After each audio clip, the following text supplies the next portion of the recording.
Football club में Messi की entry हो चुकी थी और इस एंट्री के पीछे एक बहुत बड़ा हाथ मेसी की ग्रैंड मदर का था, क्योंकि उस टाइम तक वो इतना छोटा था कि उसकी फैमिली के हर मेंबर को यही लगता था कि अगर मेसी को किसी ग्रुप में फुटबॉल खेलने दिया गया तो बड़े बड़े लड़कों के साथ खेलते हुए उसे चोट लग सकती है। शायद इसीलिए ना तो उसके डैड और ना ही उसकी मॉम उसे किसी भी ऐसे मैच में खेलने के लिए मोटिवेट करते थे। मगर उसकी ग्रैंड मदर का सोचना एकदम अलग था, क्योंकि बाकी सारे बच्चों को भी ट्रेनिंग के लिए ग्राउंड पर वही लेके जाती थी।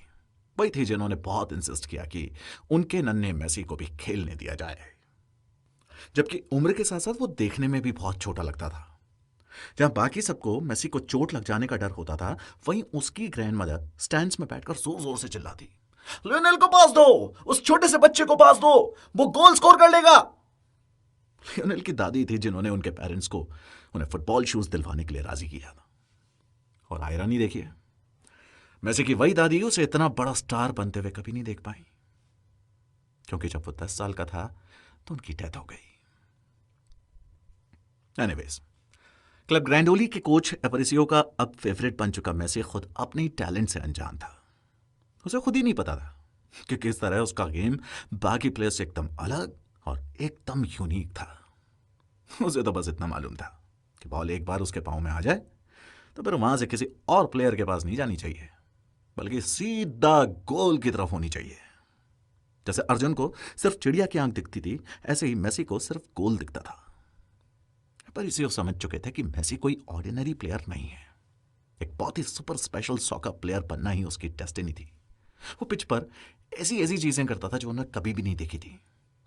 जैसे गोलकीपर ने कभी अगर एक बार बॉल नीचे जमीन पर रख दी तो मेसी उसके बाद उसके बॉल को किक करने का वेट नहीं करता था। वो बंदूक से छूटी गोली की तरह आगे निकलता और गोलकीपर से बॉल छीनकर आगे बढ़ जाता। हर मैच में वो कम से कम 6-7 गोल करता। एकदम सुपर नेचुरल था वो। मेसी को जिस टीम में डाला गया था वो एक 6 साल के बच्चे के लिए बहुत ही ज्यादा टैलेंटेड और कॉम्पिटिटिव टीम थी, क्योंकि वो खुद भी उसी टीम के मेंबर्स की तरह जबरदस्त टैलेंटेड था। ये वो टीम थी जहां से अर्जेंटीना के नेशनल टीम के लिए रेगुलरली नया टैलेंट निकलता था। और भी कोच थे वहां जो मेसी का गेम और बेटर बनाने के लिए उसे ट्रेनिंग दे रहे थे। उन सब का यही कहना था कि एक चीज जो उसे सबसे अलग बनाती थी वो थी कि वो सीखने के लिए हमेशा रेडी रहता था। वो मोस्टली बहुत शांत रहता था और प्रैक्टिस के टाइम पर कभी भी किसी भी तरह का डिस्टरबेंस नहीं क्रिएट करता था। अपने सब कोचेस को वो बहुत ही गौर से सुनता और हर वो चीज करके देखता जो वो लोग उसे सिखाते थे। उसके बॉल हैंडलिंग स्किल्स इतने जबरदस्त थे कि जब तक प्रोफेशनल टीम मैदान में खेलने के लिए उतर नहीं जाती, वो अपनी फुटबॉल ट्रिक से स्टैंड्स में बैठी ऑडियंस को एंटरटेन करता रहता। और क्योंकि वो उम्र और हाइट दोनों में इतना छोटा था तो लोग समझते कि वो शायद सर्कस में काम करने वाला कोई बौना जोकर है, जिसे ऑर्गेनाइजर्स ने वहां जनता को एंटरटेन करने के लिए बुलाया। और इसी के चलते उन्होंने मेसी को एक नया नाम दे दिया, एनानो। स्पेनिश में बौने आदमी को कहते हैं एनानो। कुछ और लोगों ने उसे द फ्ली कहकर बुलाना स्टार्ट कर दिया। फ्ली का मतलब होता है पिस्सू, जो कि एक छोटा सा इंसेक्ट होता है। पर मेसी और उसकी फैमिली को कभी उसकी हाइट को लेकर कोई टेंशन नहीं हुई। उनको लगा जब बड़ा हो जाएगा तो अपने आप हाइट बढ़ जाएगी। अभी अगर उन्हें किसी बात की चिंता थी तो वो था फुटबॉल। फुटबॉल उसकी मोहब्बत, उसकी सांसें, उसकी जिंदगी सब कुछ थी। अपनी लाइफ का हर एक मिनट वो बस इसी एक चीज के बारे में सोचते हुए बिताता था। वो स्कूल जाता, घर आता, बॉल उठाता और खेलने चला जाता। फिर वो ट्रेनिंग के लिए ग्रैंडोली जाता, फिर घर आता, खाना खाता और एक बार फिर गलियों में खेलने निकल जाता। वो हमेशा बाहर गलियों में ही मिलता, फुटबॉल खेलते हुए। यहां तक कि घर के अंदर भी फुटबॉल उसके हाथों में हमेशा रह जाती।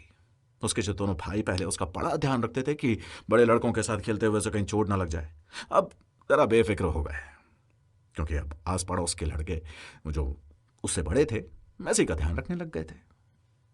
अपनी क्लब टीम जिसका नाम न्यूवेल्स ओल्ड बॉयज था के लिए मेसी अब एक स्टार प्लेयर हो चुका था। लेकिन जब प्लेयर 13 साल के हो जाते और अगर वो अच्छे प्लेयर होते तो फिर उन्हें क्लब छोड़कर बाहर जाना पड़ता था ताकि वो नेक्स्ट लेवल के लिए ट्राई कर सके। River Plates team Buenos Aires में बेस्ड थी और मेसी को वहां जाकर स्कूल की पढ़ाई करनी थी, अपने परिवार से दूर रहकर। किसी को इस बात की कोई बहुत ज्यादा चिंता नहीं थी कि अभी तक मेसी की हाइट उसके हम उम्र लड़कों से इतनी कम क्यों थी। 13 साल का हो जाने के बावजूद भी उसकी हाइट सिर्फ 4 फुट 8 इंच थी। आई नो कि इंडिया के हिसाब से यह हाइट एकदम करेक्ट है, लेकिन स्पेन में लोगों की हाइट ज़्यादा होती है, तो वहां की एवरेज हाइट के हिसाब से मेसी की हाइट एक्चुअली बहुत कम थी। इसमें कोई शक नहीं कि रिवर प्लेट जैसी टीम से खेलने के लिए मेसी इनफ टैलेंटेड था, बल्कि शायद वो टीम उसे जूनियर नेशनल टीम को लीड करने के लिए भी मोटिवेट कर दी। लेकिन रूटीन मेडिकल चेकअप जो सभी प्लेयर्स के लिए कंपलसरी था, जब मेसी उस टेस्ट के लिए पहुंचा तो हालात बदल चुके थे। जब मेसी उस टेस्ट के लिए पहुंचा तो हालात बदल चुके थे। फाइनली जब ऐसा लगने लगा था कि मेसी एक फुटबॉल सुपरस्टार बनने की राह पर निकल पड़ा है, सब कुछ उसके अकॉर्डिंग जा रहा था, तभी अचानक किस्मत ने मेसी और उसकी फैमिली के इस सपने के बीच में एक लंबी दीवार खींच दी। डॉक्टर्स ने उस रूटीन मेडिकल टेस्ट के बाद मेसी को एक बार फिर से टेस्ट के लिए बुलाया, मगर इस बार अपने डैड के साथ। उस मेडिकल टेस्ट में मेसी की जो रिपोर्ट आई थी, डॉक्टर्स उसे लेकर थोड़े फिक्रमंद थे। उन्होंने मेसी के फादर से मेसी को एक सर्टेन तरह के डॉक्टर, जिसे एंडोक्राइनोलॉजिस्ट कहते हैं, कि वो दिखाने की सलाह दी। 31 जनवरी 1997 को मेसी और उसके डैड डॉक्टर से मिलने गए, जिसने उन्हें वो पूरी खबर दी जिसका अंदाजा मेसी और उसकी फैमिली ने कभी सपने में भी नहीं लगाया था। मेसी ग्रोथ हार्मोन्स की कमी से जूझ रहा था, यानी उसके हार्मोन्स में कुछ प्रॉब्लम थी जो उसकी हाइट को कंट्रोल करते थे। यही वजह थी कि उसकी हाइट बढ़ नहीं पा रही थी। यह बौनेपन का ही एक अलग और छोटा फॉर्म था, वो निकनेम जो दुनिया ने उसे प्यार से दिया था। अचानक से वो मेसी को ना तो प्यार भरा लग रहा था और ना ही उतना फनी जितना उसे पहले लगता था। मगर यह जाने बिना कि मेसी की कंडीशन कितनी सीरियस है, डॉक्टर उसका इलाज भी नहीं कर सकते थे।